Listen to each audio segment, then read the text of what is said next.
Bessie. Bessie didn't have a prescribed chapter because she's our. I'm going to tease her now. Our honoured our guest, Bessie. But Bessie's read quite a few chapters of the book. How many did you read, Bessie? I think about 7. Yeah. Okay. Yeah, but like you said, there's that overflowing, um, integrated message about the importance of making educational and learning experiences authentic for students.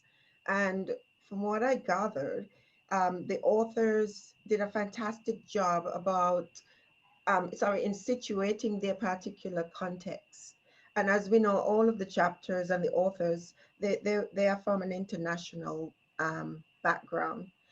But there was a commonality in terms of the need for us as educators to provide authentic and meaningful experiences for students, regardless of their backgrounds. And some of you spoke tonight about, what the problem solving, how that is important to you, and for you as an educator, engaging your students in that process.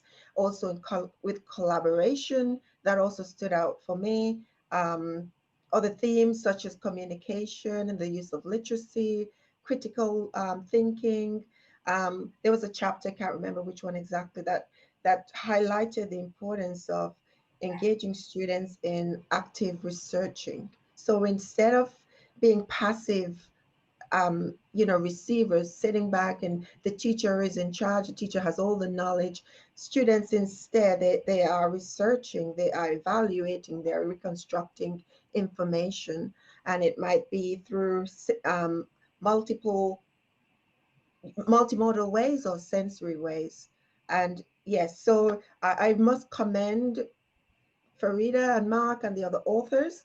I really enjoyed what I've read, and I really hope that your book does well. And the good thing about your book is that you didn't just highlight the successes, you also touched those vulnerable areas and your failures, and you made recommendations. So that in itself highlights the authenticity of the experiences. So thank you so much for doing that, because in that way, like, I was able to relate to you and to your experiences, even though some individuals were in Finland or Africa or wherever.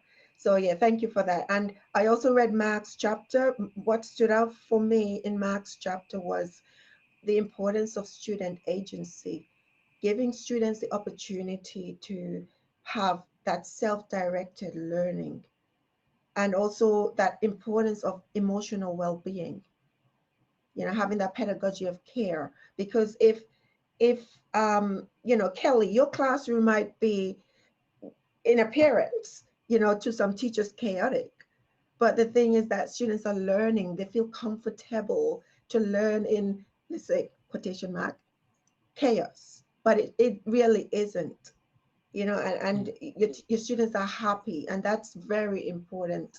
So yeah, Mark, thank you for touching that in your chapter.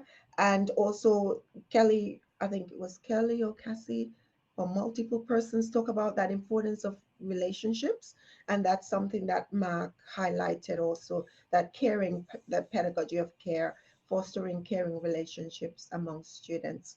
So yes, congratulations again. And I think that's me.